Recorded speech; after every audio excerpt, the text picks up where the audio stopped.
I am Ferdinand Marcos, and I am the President of the Republic of the Philippines. I stand today on behalf of 110 million Filipinos. People and hello universe, it's me again. Shout out sa inyo mga beswa. Hello sa mga Marcos loyalists. Samahan natin si Pangulong Marcos Jr. guys diyan sa Batanes. Sabi ng mga anti-Marcos, nasaan daw ang Pangulo? Ayan, nasa Batanes. Kayo naman, panoorin natin ito guys, See you again on my next upload video. Bye and babush. God bless Philippines. Eto na. Yan. Samahan natin ating mahal na Pangulo.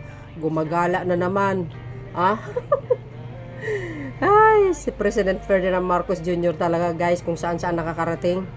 Yan. Muli mga kababayan, diyan nyo makita ang kanyang malasakit. Republika ng Pilipinas, ang kagalang-galang Ferdinand R. Marcos Jr.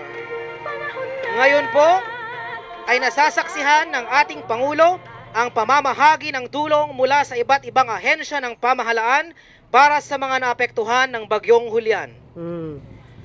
Upang magamit sa pagsasaayos ng mga nasirang bahay, namamahagi ang Provincial Government of Batanes ng 800 pirasong lumbers at 800 pirasong yero o tig 10 piraso bawat isang pamilya.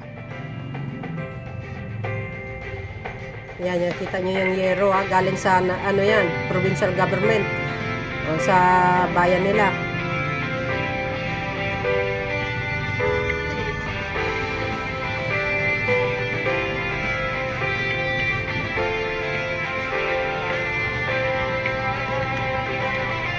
Shoutout sa mga Pilipino, OFW sa buong daigdig, especially the Marcos loyalists and supporters. Shoutout sa inyo mga beswa.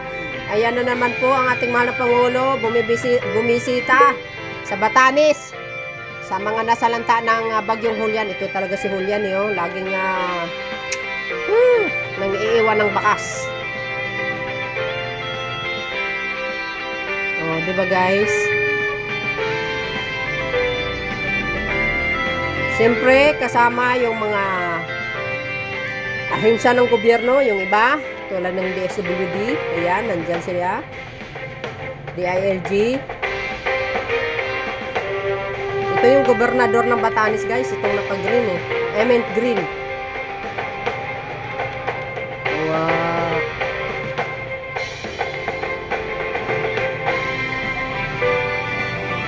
Sabi ni Pangulong Marcos Jr., itong gobernadora laging nagme-message daw sa Pangulo. Kaya sabi ko nga, si Pangulong Marcos Jr., nakikinig kaya yan sa hinanain ng bawat probinsya, provincial government. See guys, nakikinig talaga siya yung hinanain ng mamamayang Pilipino. Ngayon naman po mula sa DSWD, nasasaksihan po natin ang pamamahagi ng 2,000 family food packs.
Muli, namamahagi po tayo ng 2,000 family food packs mula sa DSWD.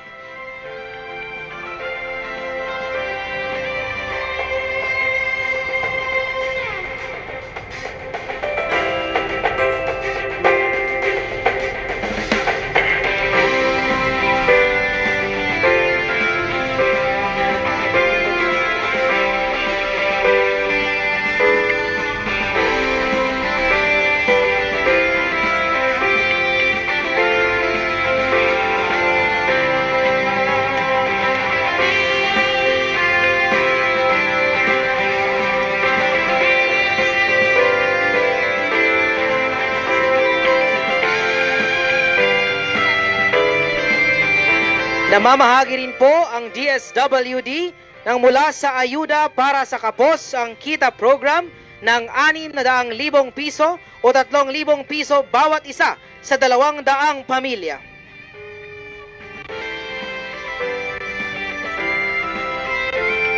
Mula naman po sa OCD, namamahagi po tayo ng 40,000 kilos ng NFA rice o 10 kilo bawat isang pamilyang apektado ng Bagyong Julian.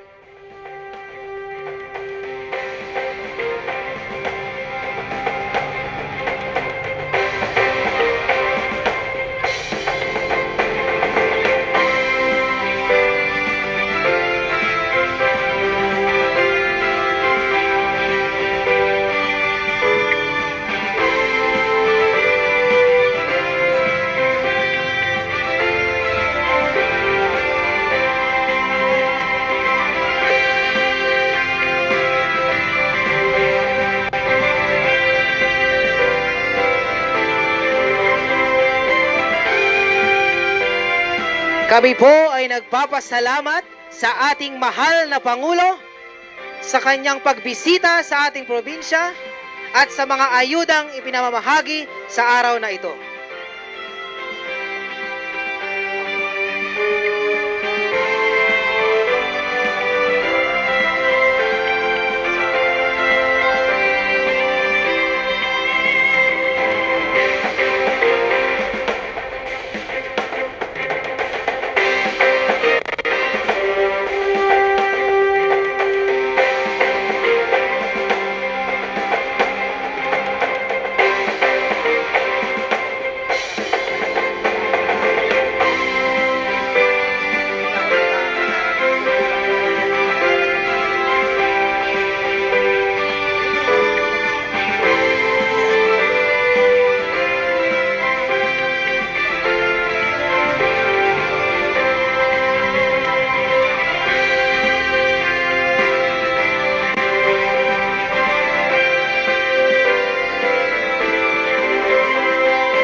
Nagpapatuloy po ang pamamahagi ng mga ayuda mula sa iba't ibang sangay ng pamahalaan.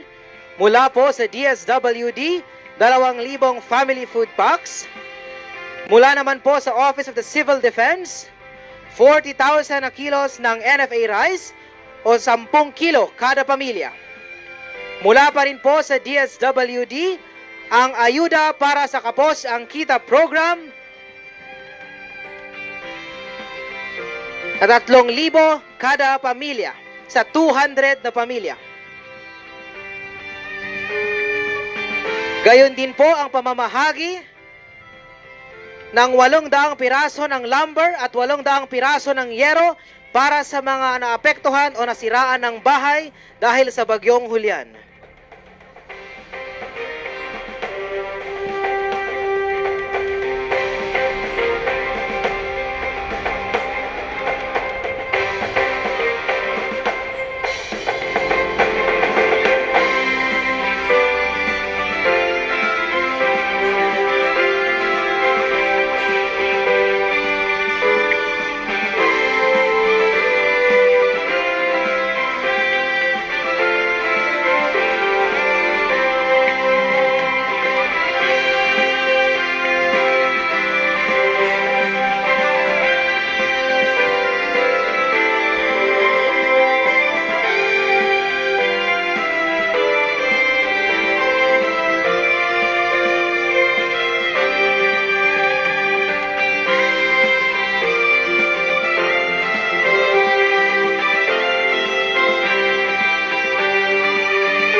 Muli po nasasaksihan natin ang pamamahagi ng DSWD mula sa kanilang ayuda para sa kapos ang kita program 3,000 piso bawat isa sa 200 pamilya.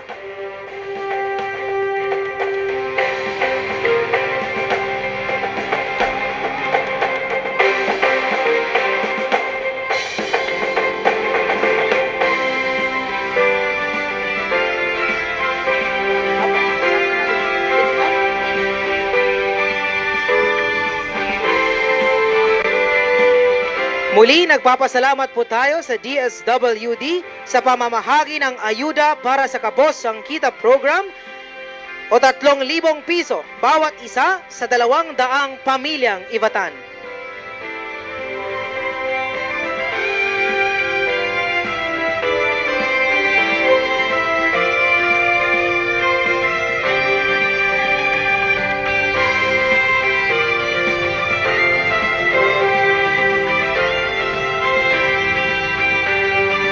Maraming salamat po, mahal na Pangulo. Nandito para matignan kung ano pa talaga yung inyong mga pangangailangan.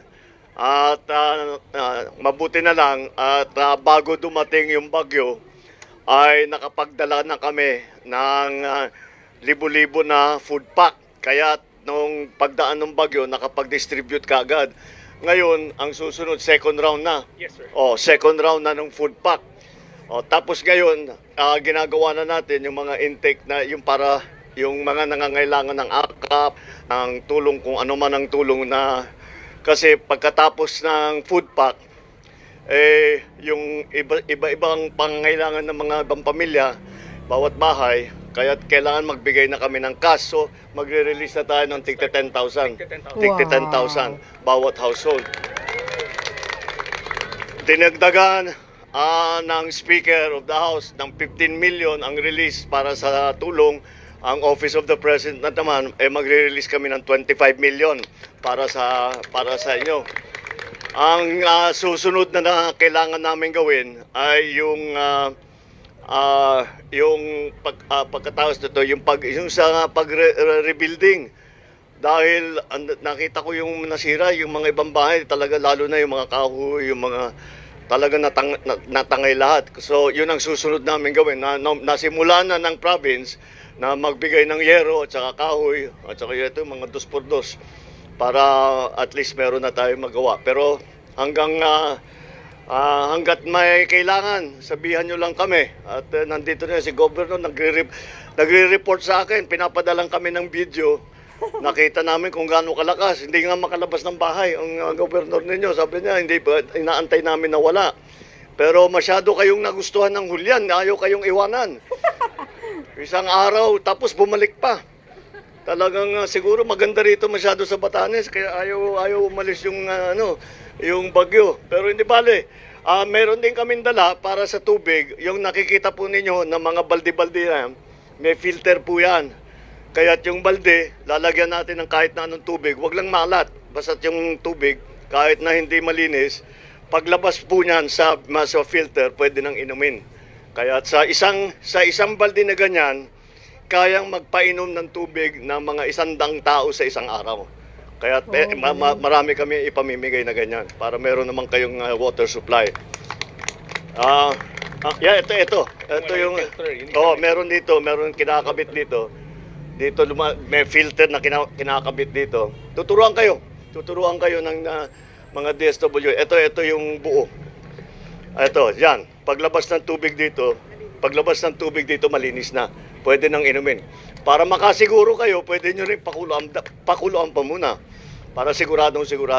Pero iniinom namin yung lumalabas dito, hindi buhay pa kami. Kaya okay lang.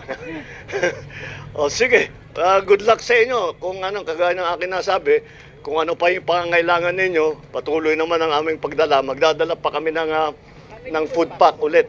Wow. 14,000. Yung unang naipadala ay 14,000. Na-release mga 7,000 na food pack. Magra-round 2, ubusin na namin yung unang 14,000, may parating na 14,000 pa. Wow. Tapos susunod na doon, ang susunod na ron ay yun na nga, yung cash assistance na. Para meron kayong pambili, yung mga gamot, yung mga para sa mga bata, yung pagkain, yung kung may sanggol, kung meron kayong mga baby powder para powdered milk para sa mga bata, yun, lahat yan. So, para nasa sa inyo na, may hawak na kayong cash. Okay, good luck sa inyo lahat. At, kagaya. Okay, sige. Sige, mabuhay kayo. Maraming salamat.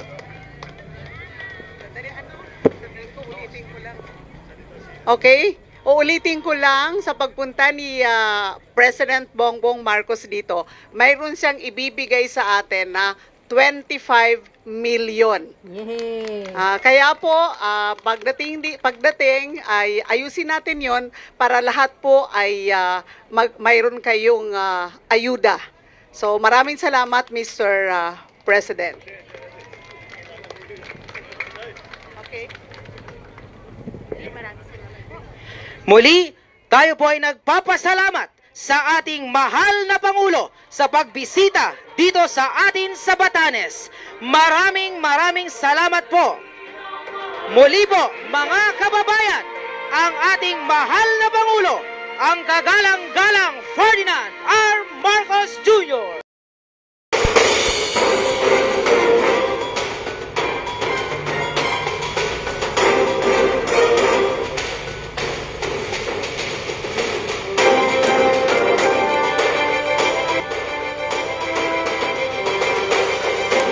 Kakaiba kasi ito sa pamiliyas ko rito sa Batanes. Ito yung pinakamalakas talaga. As in talagang malakas eh. Compare mo sa Typhoon Kiko sa Ferdy. Yung Ferdy malakas dati, maraming sinira rito.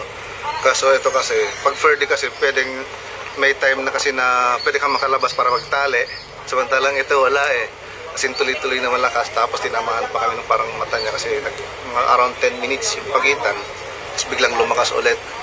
Then yung hangin na kahit saang angulo nagagaling, kaya ganun sin talaga. Pero ito kasi nawasak na, sobrang ano na rin, marami nang pinagdaan ng bagyo na kumbaga niyog-yog ng mga malalakas, tapos dito na bumigay. After nung typhoon, kinahapon na nagpaano ng reef from food pack. So may kinuha kami sa barangay na food pack naman. Dito naman sa Batanes kasi sanay naman kami sa yung sa bagyo, part ng ano namin to, living namin yung bagyo. Kumbaga kasama na sa daily routine namin yung bagyo. So nga kaya yun, kami naman kasi hindi naman kami as in sa food pack lang naman umaasa. Pero masaya kami kasi ito paano, merong tulong lagi ang government natin na nakahanda tumulong. Masaya kahit paano kasi na yun nga lang kasi nabisita kami dito, may bagyo nga lang. Pero masaya kasi nabigyan kami ng natutuwa, parang nabigyan kami ng atensyon.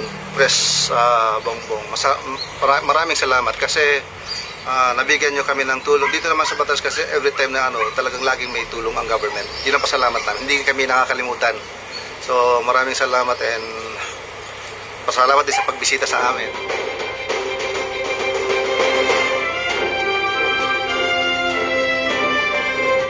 Oh, ayan nasaan ang Pangulo sa Bagyong Hulyan. Oh, ayan, pinakita natin Oh, binisita niya. Ito si Pangulong Marcos basta mayroong mga dilubyo. Kusang-kusa niya talaga pumupunta kasama yung mga ano niya guys mga sekretary niya, DILG, DND, lahat yan. Oh, kompleto Ricardo Grabe. Kakaiba talaga itong Pangulo na ito, sana all. Shout out sa mga Marcos loyalists and supporters mga bes Shout out sa inyo. Oh, sasabihin nyo na naman mga anti-Marcos, ayuda. Ano ba ibig sabihin ng ayuda? Hindi araw-araw may ayuda. Yan ay tulong dahil mayroong sakuna. Alam nga naman pabayaan mo ang taga Batanes, hindi mo bibigyan ng tulong. Puro kayo ayuda. Hindi nyo alam kung ano ibig sabihin ng ayuda.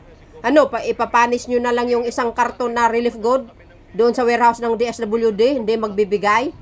Oh, ipakain nyo sa ipis yung pera ng bayan doon sa BSP, hindi itutulong sa mamamayang Pilipino. Ganun ba yon? Tulad ng iba, iniipit. So, tulad ng iba, binaon sa lupa na panis ang mga relief good. Kayo naman, ibahin nyo si Pangulong Marcos Jr. Ito kasi, pinapangunahan ko na naman itong mga anti-Marcos laging namumuna, tumulong ka man, maganda man ang ginawa ng Pangulo, mali pa rin. May nasasabi pa din. Samantalang yung po nila, wala namang ganyang tulong hindi naman pumupunta sa bawat probinsya pag may sakuna. Oh, natulong sa Kulambo. Ay, sus. Kung ayaw nyo kasi na ibalik sa inyo, ha?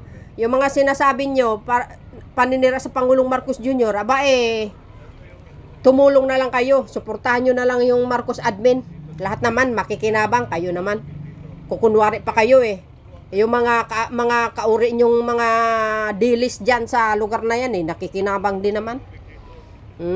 So yun guys, maraming salamat sa inyong watching.